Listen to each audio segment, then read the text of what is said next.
Hey guys, John here from Sonic Drive Studio and Dan, the Lonely Rocker. I'm on this side. I've always been over there with you guys looking at this way, so it's... You're on the wrong side. I'm on the right side. There you go. So Dan is here, joining me for a couple of videos before we head over to Germany for 42 Gear Street 6 at Henning Pauli's place. And we're just going to shoot some fun videos. I have to say, I was a fan of this channel before I knew you, and now I'm sitting here, so it is an honor to be here. So. Thank you. And this amp collection is as impressive in person. It's actually more impressive in person. It's the quality. I mean, you've got quantity, but it's also quality. Like some people just... For all we know, some of those guys just buy like shells of amps just to fill in the shot. Who knows what they're doing? Mm-hmm. But these are quality amps here. Like some really great choices, especially the ones you always see in the middle here. And I'm a big Angle fan too, so... I appreciate it. Don't forget to subscribe to Lonely Rocker's channel, of course, because he's going to get some videos on his channel soon as well from his visit in 42 Gear Street, and you don't want to miss any of that. So be sure to subscribe to his channel as well. I'll put a link in the description. So what are we going to do today? We're going to do an amp modeler ranking revisited. So version 2 of my original amp modeler ranking. There were some changes in some of the devices, some updates, and my opinions have changed a little bit. And I thought it would be also fun to have some feedback from somebody else so we can sort of talk about my and our reasoning behind this list. And it's going to be a lot of fun. So, can I address that? Yeah, I actually sure. got a point because I know this is something that's, we read it in the comments. Mm-hmm. And, you know, there's some people that love the things we do and some people question it. You know, why rankings change, why we say we like different things. But as a fellow YouTuber, who's also a guitar player who's experiencing more and more equipment, the more you use things, the more you discover, right? So what might be a favorite 1 year after getting your hands on something else, sometimes it solidifies your opinion that it's the best for you, because I always say for you, and when I say you, each individual user has individual needs. But for us, because we are using a lot of gear, and we discover things, and sometimes it reinforces something is the best piece of gear, but all of a sudden something that we thought wasn't as good, and I know you've talked about that, about a particular product, which I know we'll mention today, and suddenly you discovered the benefits of that product. It took you a while to get there, and once you discovered it, you were open and honest and say, hey, I just discovered this is a great piece of gear. So I think it's important to know that rankings change based on usage, and I think that's an important thing. And not only usage, but also firmware updates, improvements, and all that stuff. Exactly. But yeah, that's definitely worth noting. And trust me, it has nothing to do with companies paying me to show a certain opinion. It doesn't work like that at all.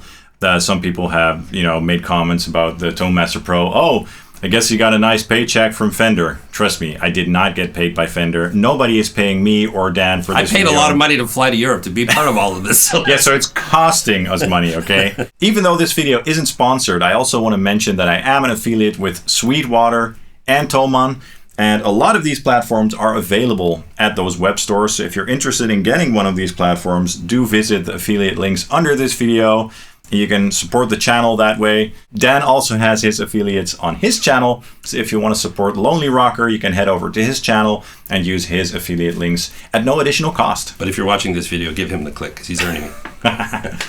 Okay, so a couple of things.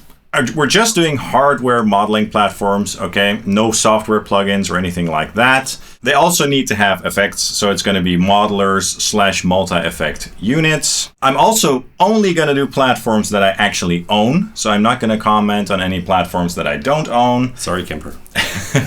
Yeah, and talking about Kemper, we're not doing any platforms that solely rely on profiling for the amp modeling, so only amp modelers, okay? No software. Accompanying software, but no software. No dedicated no plugin. No sims. No amp sims that just exist in the plugin world, basically. Right. Only hardware. Since we're not including profilers or capture devices like the Kemper, we're also not going to include Tonex. And the last time I got a lot of comments about that. Why didn't you include Tonex? And trust me, and I think we can both agree that Tonex is a great platform for what it does. It does really accurate modeling of your own amplifiers, either in the plugin or you can put them on the pedal or the mini pedal. It's not included because it does not have amp modeling like all the others have, and it's not a multi-effect unit. But what do you think of Tonex? I think as a platform, Tonex really, I don't want to use the term game changer, but it brought capturing to the masses because you don't actually need a physical device to do capturing other than your recording equipment or DI box and things like that. But you don't need the pedal. You can use software, and they have the capture box, and you can capture your own amplifiers. And that was my first experience in capturing. ToneX focuses on the amplifier. So it's a good amplifier replacement, and it can integrate into your pedal board. So if you like all the effects you're using and things like that, and don't really want to think all in one, that's kind of where it sits right now. So I wouldn't be surprised one day. We have no official word on that, but as a platform, I really like ToneX, and I use it every day. If I'm just plugging into my DAW and just laying down some riffs, just call up the plugin, because you've got the plugin, you've got the desktop application, and you've now got the pedals and the ToneX One. You should mention the companion. So it's a growing platform, and it's still pretty early days for ToneX. It's only less than 2 years since it came out. And look, in comparison to the Kemper, it's much more accurate. I mean, the Kemper does have all the effects and all that stuff. However, it's kind of limited in terms of the routing. I mean, with the Kemper, you get one sort of capture model in the middle of the chain, and you can't move it. You can't use two at the same time. Not that you can use two at the same time with this, but it's just much more accurate. And this pedal can be incorporated into any chain, or the little one. You can put it in the loop of your other modeler and just have that amp modeling, in there as well. So it's a pretty flexible setup. People are confused because it doesn't have, like they always ask about effects, like Amplitude is their desktop application, but there's no integration with Amplitude in the physical world with the pedal. There is integration on the desktop where you can bring ToneX amp models into Amplitude. They haven't physically connected those two, and they should. I think they will one day. How can they not? They've got the technology, but right now that functionality is not here, which is why it's not in your list, right? We love ToneX, even though it's not in the list. Okay, so we're going to get started, and I want to say one more thing. Like, we're not going to bash these platforms. You should be able to get a great tone out of all of these platforms. You should be able to have fun with all of these platforms. So if the platform that you own is low on this list, don't worry about it. Use it. Have fun. It's just our opinions based on our own experience, as Dan said. So don't worry about that stuff. None of these platforms are horrible or bad or anything like that. Just wanted to say that. That's actually worth noting, because all of this digital technology has come a long way. And I know they're fans of certain units. When they do get upset when you don't mention why it's not in the top 2 or 2 or 3. But everything is so usable now. It really, truly is. The benefits are in between the margins now, I think, and it really, again, comes down to particular features that suit your personal needs. So. And I mean, there are a couple of platforms that are just very high on the list because they're just really good. But that doesn't mean that the ones that are at the bottom of the list are really bad or anything like that. We're going to get started. We've got 8 platforms today, and we're just going to get started with number 8, which is this huge thing. This is the largest hardware modeling platform that I own. This is the Headrush Prime. It looks familiar. Yeah, it looks familiar indeed. It looks kind of like a Helix, only a little bit bigger. It's a sturdy beast, and you can get some cool tones out of this thing, but in terms of the tones and in terms of how everything is put together, it's just not as good as the big 3, I guess you could say. They repackaged stuff from the 11 rack. I don't know if you're familiar with that platform. I never used that myself, but so it was an Avid product originally. Yeah, I think so. Yeah, so I think they bought like the software or something to be able to use it in their products. They bought the carcass of the 11 rack. So they put that in here. They also put the Antares. I don't know how you pronounce that. Not Atari, Antares. Antares, yeah. So they put that stuff in here, like vocal processing. That's great. So if you're a vocalist, let's say you're a performer who plays guitar, acoustic guitar or something, and does loops and needs vocal processing like auto-tune and stuff, if you use that at the same time as your guitar processing, then this is a pretty fun unit. So that's unique. They also put the Revolver stuff in here, which is like an old PV plugin that was then sold to another company, and now they put it in here. It's cool, but it's dated. So it's a salad bar of technology, is what you're saying. Yeah, but it's not. There's not really a lot of new stuff in here. It can also do the cloning, but it's like an older, more dated version of cloning, if you know what I mean. So all in all, it's a fun unit. but it's sort of dated technology put together in a big package. I know Headrush has its fans, though. That's for sure. Yeah. I did my own list of when I was getting into modeling and which one I was going to buy first, and I didn't include Headrush in my short list. And I got a lot of comments for people asking me why Headrush wasn't in the list. So it definitely has its fans for reasons. Yeah. Of course. And I mean, the touchscreen is fun. The graphics are fun. This was before the ToneMaster Pro came out, but you can actually see like the little graphics of the pedals and stuff. So it's a fun device, but it's a little bit clunky. And I struggle sometimes to get a really good tone out of it. So that's why it's number 8 on this list. Next on the list, on number 7, is the Boss GT1000. I recently got this thing because they did a new update. And pretty cool update, I must add. They added some new high-gain amplifiers and stuff. I know that you have experience with the GX100. GX100, I have the ME90. They all have the AIRD amps. Just each successive model has more and also more connectivity and routing. Yeah, so in my previous list, I didn't have this because I didn't have this. I did have the ME90 in the list, which is somewhere in this rack. I didn't include it this time because this is like the big boy, but the ME90 is a great product if you want like a multi-effect unit with some amp modeling in it with all the knobs right at your feet. If you're used to pedals, yeah, ME90 is a really good starter kit for you. Yeah, it's a lot of fun. It's cheap. Yeah, if you're just starting out and you just want to mess around with some effects and don't want to menu dive and stuff, it's a lot of fun. And it sounds great and it's cheap, like you said, so it's a pretty good device, even though it's not on this list. Now, the GT1000 is quite different in that this is not as hands-on or, tactile. Tactile, is that the word? As the ME90. You have to menu dive with this thing, so it's a bit more complicated. You can get some great tones out of the GT1000, as can be heard in my recent video. Not all of the amp models are as good, and you're going to have to go in and tweak the sound a little bit, maybe with some EQ before you get it to where you're used to perhaps with other platforms or using a real amplifier. So some of the modeling technology is a little bit dated. Not all of it, as I said. Some of the amp models are really good, but you're going to have to go in and find them and tweak them a little bit. The effects are Boss quality. Great quality for the most part. I mean, some of the pitch effects and stuff are quite dated and sort of glitchy. I will say that it boots up really fast, faster than anything else on this list, so that's great. Yeah, I mean... I should note, because I know this from the GX100, is the fact that they step the switches here for live application. That's actually a little clever detail, so you don't accidentally click the wrong buttons in a live setting. You've got the stepping here. And it's a sturdy box, and it's not too big, and it's got the expression pedal.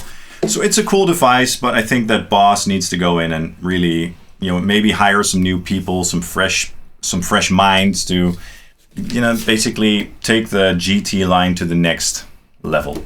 Maybe add a touchscreen. The user interface is very dated. It doesn't look very sexy. It's not colored or anything. It's like, the letters and the numbers, and it's a little bit dated. So it's a fun device for sure, but it's on number 7 because the others are just better. Next up on the list is the Amperium Live by Saint Rock. Now, this is an interesting platform. Saint Rock is a company from Ukraine, and they make some really high quality products. You can really tell that the brain behind these devices is very smart, and like the modeling algorithms are really good. You can get some really convincing tones. Like you can get a separate preamp and combine it with a different power amp and change the tubes and change the impedance curves and all that stuff. So in terms of the sound quality and the price, this thing is pretty awesome. So it's not expensive, but the amp tones are really convincing. However, the menus and stuff are a bit clunky. It's not the most user-friendly interface. The effects are cool, but there's not a lot of effects to choose from. So in that regard, it's a little bit limited. But it's still a really fun device that I really recommend looking at. And if you're like on a budget and if you're looking for high-quality amp modeling that it's right up there with some of the big ones, this is definitely something to look at. Perhaps I will try it one day. I hope so. guys from Saint Rock. This is Dan, Lonely Rocker. Send him some stuff to review. But yeah, it's a fun product. It kind of has that EVH look to it, yes, which is interesting. But it's super sturdy, and it's a fun little device. Not perfect. It's flawed. small. It's small. So if you need something quick and portable, Yeah, like it's small. And it does have Bluetooth. So you can tweak the thing with your phone or your iPad or something. So that's fun. And they also have a capture tech, which I haven't tried for myself because it's similar to NAM, where you have to input a WAV file into a web browser and then blah, blah, or something. To me, it's a little bit too convoluted, but I don't know, probably it will sound pretty convincing. So yeah, that's the Imperium Live. Next on the list is the Ampero 2 Stage by Hawtone. This cool thing over here. Got this thing a couple months ago, and this is like the newer version of the Ampero 2 Stomp. And that's also a fun device, similar, I guess you could say, to the HX Stomp by Line 6. Have you ever tried anything by Hawtone? If we're just being honest in this list, they kind of ghosted me, so I've never used their products. Sad panda. Yeah, they should send Dan some products. So if you're listening, Hawtone, send him some products, okay? So it's like a Chinese company. It's kind of affordable. It's not super affordable, but you know, this will be more affordable than a quad cortex or a helix. And it's a fun device to use. The touchscreen is nice. The interface is nice, high resolution and stuff. And by the way, if you want to see any videos about these products, there are plenty of videos on my or Dan's channel, so just look them up. Yeah, it's a fun product. They have a lot of amp models in here, a lot of cabinets, a lot of effects and stuff. So they're really trying to be right up there with the competition, like the Quad Cortex because of the touchscreen, like the Helix and the Fractal stuff. So there's a lot of stuff in here, and they have, you know, nice ins and outs on the back and effects loops and XLR outs and all that stuff. However, not all of the effects in amp models are up there, if you know what I mean. So the quality is varying a lot. Some of the amp models are great. Some of the effects are great. Others not so much. So you're going to have to go in and find the sounds that really work for you, if that makes sense. But sturdy unit. I really recommend looking this up if you're kind of on a budget but want something that does a lot. Fun devices to use. And yeah, anything to add or ask? I know nothing about this device, and we'll just leave it right there.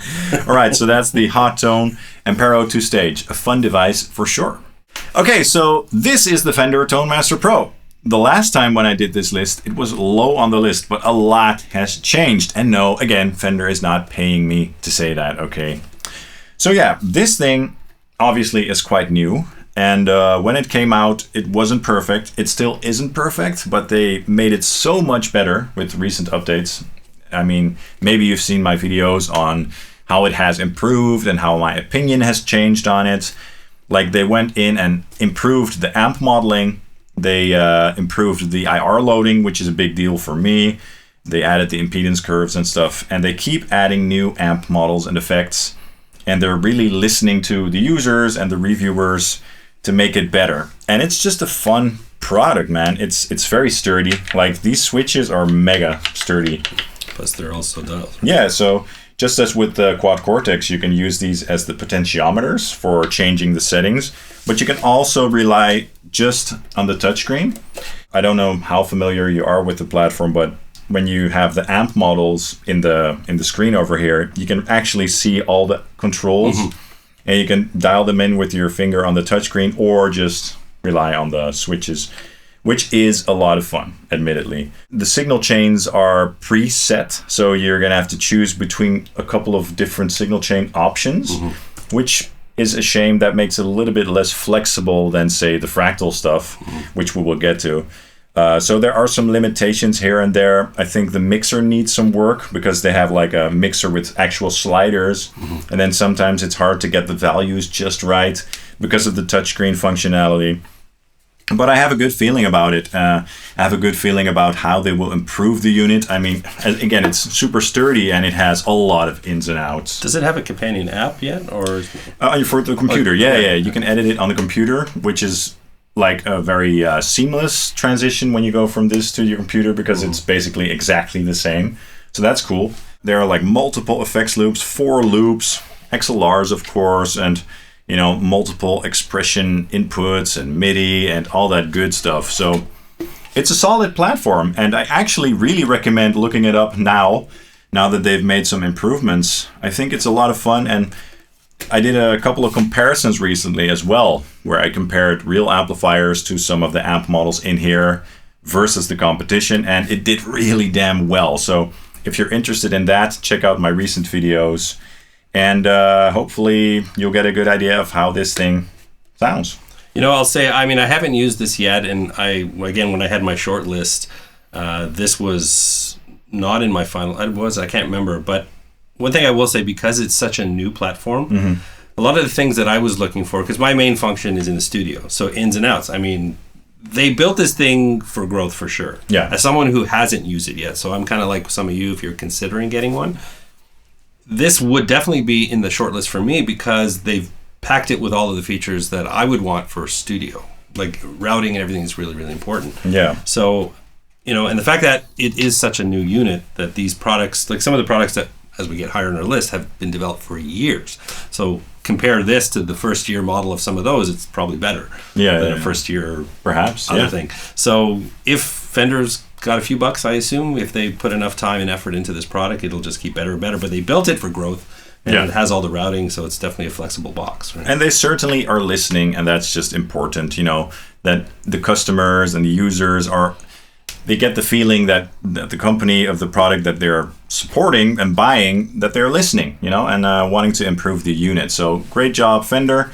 Keep it up, and maybe one day you will be higher on this list. And also, send Dan a Tone Master Pro.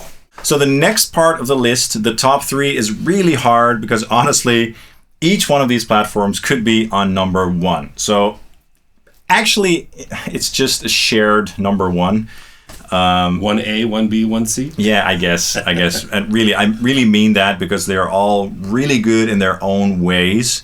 So just for the sake of this video, we are going to place them in that, in that 1, 2, 3 spot, but actually they can all be on number 1, really. So for the sake of this video, I am going to put the Neural DSP Quad Cortex on number 3, but again, it's also number 1. This thing is so awesome. You don't have one yet? No, I am in discussions right now about possibly getting one in my studio. That's been hopefully something that will happen by September, perhaps. So, because I've already talked about some content that I could build around the Quad Cortex. So, if that happens, hopefully you'll be seeing that soon on my channel. There's a lot of fun to be had with this thing. And the touchscreen isn't super new anymore because we've already talked about 3 other platforms that also have touchscreen. But I must say that the workflow on this thing is a lot of fun. Like the way that everything is laid out on the screen, and also the fact that you can use the switches, again, as your potentiometers is really nice. The plugin integration thing is cool. They just added that. I haven't had time to really play with it yet, but that's cool. That's unique. The capturing for me is wonderful. And we talked about not including capture devices, but this doesn't rely just on the capturing. It's an additional feature that I use a lot. In fact, I have a web store, a Ko-Fi web store, links below, where you can buy a bunch of my capture packs based on my real amplifiers. Coffee. Ko-Fi. And it does a wonderful job at capturing. And one of the cool things about the Quad Cortex versus the Kemper is that you can load many captures into one single preset and then switch between various amps with the scenes and stuff. So it's very powerful. You can capture pedals, you can capture preamps, power amps, whatever. So that's great. The amp modeling is really good as well. They're improving them, I think, because in my recent comparisons, I found that the rectifier models, for example, and the EVH models were really close to my amps. So that's wonderful. In terms of the amount of effects, it's not up there yet with the Helix and the Fractal stuff, because those have a lot of high quality effects, but you can get some great tones out of it. It's an amazing platform. Do you have any questions? I probably have a million questions, but we'll save that for a hands-on video. But I am very intrigued by this platform. It definitely interests me. Yeah. And like I said, hopefully I'll have one sometime soon. Yeah. Size-wise, it's also pretty compact, but it's very powerful. So it has a lot of DSP. And, it's also a relatively young product when you compare it to the Helix, for example. So there's a lot of potential for growth. And especially recently, I've been very impressed with this thing. And I love it a lot. One complaint I have heard about it is the power adapter. Okay. It doesn't have, what do you call it, like the ones used for the amps. So that it's not as robust as a hardcore. It has like a switching adapter with like a small wire. It's not ideal for studio use. It's fine. So it's not a perfect product. It has some flaws here and there, and also some things in the file sharing, for example, in the app that I would like to see improved, or the file sharing on the device itself, and some quirks here and there, but I'm sure that they will get to that. And I mean, they did it this way because the transformer, whatever that thing is, and the brick is outside of the device. It keeps this smaller. Yeah. But for guys who tour, I've heard people complain about this because it's not you have to really protect this connection. Yeah. Again, for studio, it's not an issue. Yeah. So some people, they use different, power supplies because they're a bit more sturdy and stuff. So, but yeah, the Quad Cortex, I love it. So number 2 on the list, also number 1, would be the Fractal FM9. This is not the FM9. This is the FM3 Mark II Turbo, I think, or the Mark II. I'm not sure. I don't follow the marks. Yeah, because on my desk I have an FM9 Mark II Turbo, which I'm going to review on the channel soon. It's such an awesome device. You have the FM9. I have an FM9 Turbo. That I got last year. Yeah, and we're super pleased with those devices. I've been an XFX user for years. Recently got rid of my XFX 3 because I just don't need it anymore, because the FM9 and the FM3, they do anything or everything that I would need them to do. But can you talk a little bit about why you love the Fractal platforms? So I am owner of the 2 units on the top of your list, and so I can speak intimately about both of them. Right now, my FM9 is my principal audio interface. I love the form factor. The XFX 3, I was contemplating getting an XFX 3 or FM9, and I chose the FM9 just because it has all the power that I need. Yeah, you can stack a bit more in the XFX 3. Yeah. There's obviously a bit more, but there's a lot of processing power in that device. The fact that it sits on the desk and I have all the switches built in, I don't need the separate foot switch, which add significant cost to a XFX 3, which is already more expensive. But it's just a great sounding unit. I love the amps. I do a lot of amp routing. Like I route real amps through my model, do a lot of reamping and things like that. And it's just, I love the effects on the Fractal products. They just sound so amazing. And, people say that it's confusing. I did a whole video about that. But once you sort of get over that learning curve, it's a very flexible device. Yeah.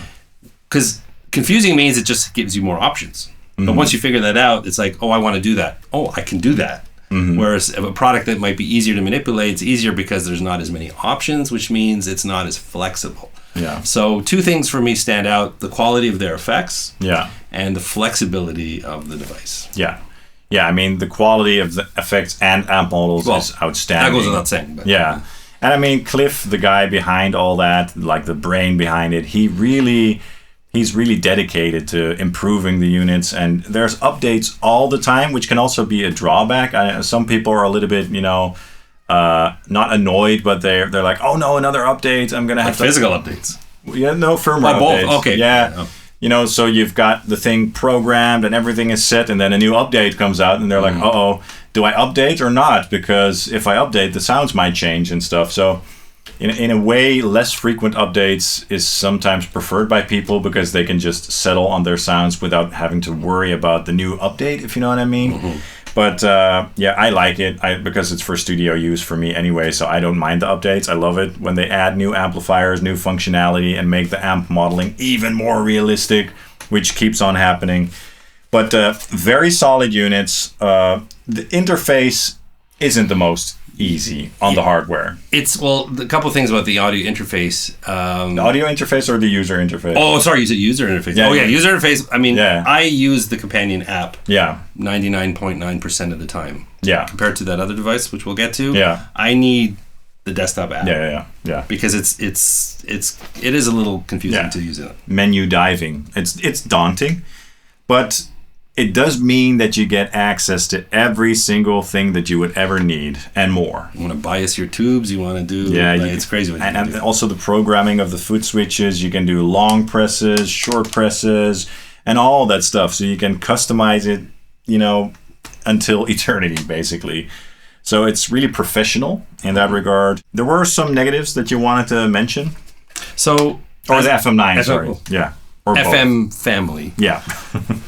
So I use mine principally as my main audio interface in my studio, and the USB interface has some limitations. One, it only has one sample rate, 48 kilohertz, so it's not adjustable. Whereas other devices, which one I'm sure we'll mention soon, you have a variable sample rates. So it's if you record 48K, which I record 48K anyway, so it hasn't affected my workflow. But if you want to get it to 96 or higher, it just doesn't do it. The other thing is there's a kind of a quirky thing where sometimes it loses connectivity. Mm-hmm. I find for just random reason I just lose sound and I have to cycle it on and off. It corrects the problem. And it doesn't happen every day, but it's happened enough times that I noticed it, and I don't know why it's happening. Yeah. So it's just one of those things that I've just gotten used to. Yeah, so the XFX3, the FM3, and the FM9, they share similar USB issues.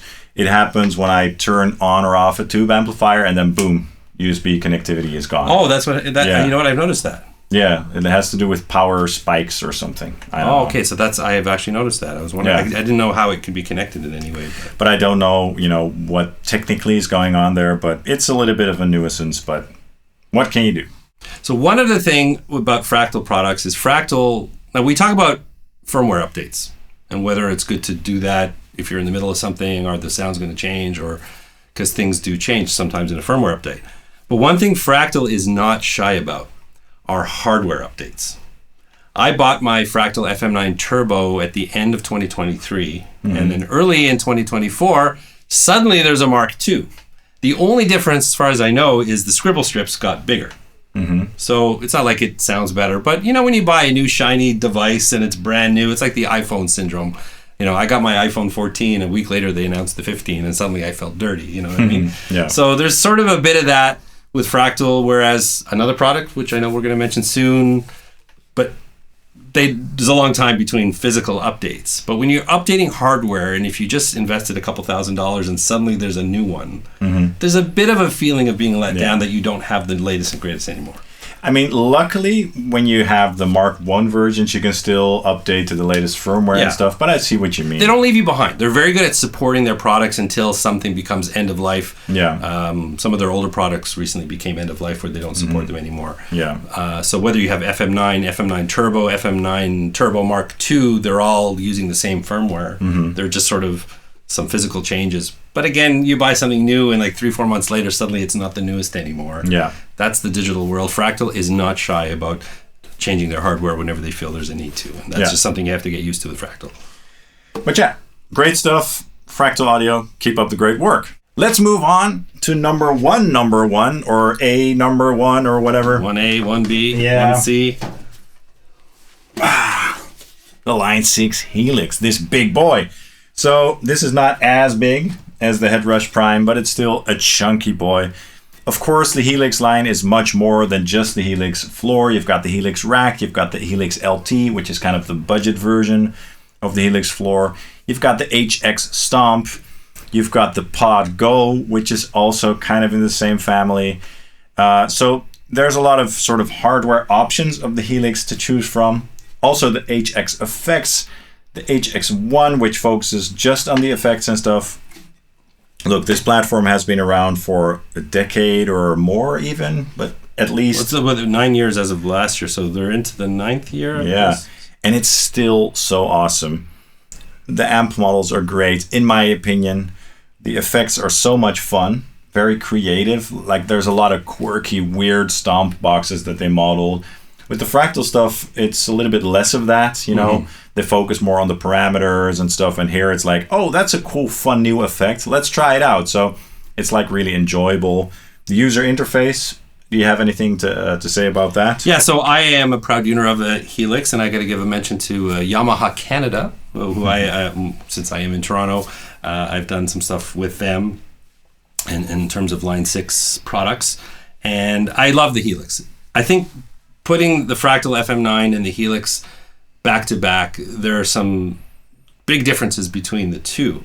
The thing I love about the Helix is that it's so much fun to use and it's so easy. Like it has a desktop application, but I find anything that I need to do, I can do right on the device, as opposed to the FM9. I'm into the software because it's just a little bit too complicated.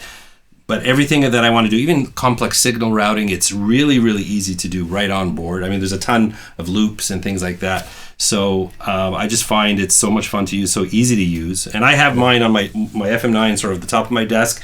The Helix is one down, and I rotate between them depending on what I'm doing. Yeah.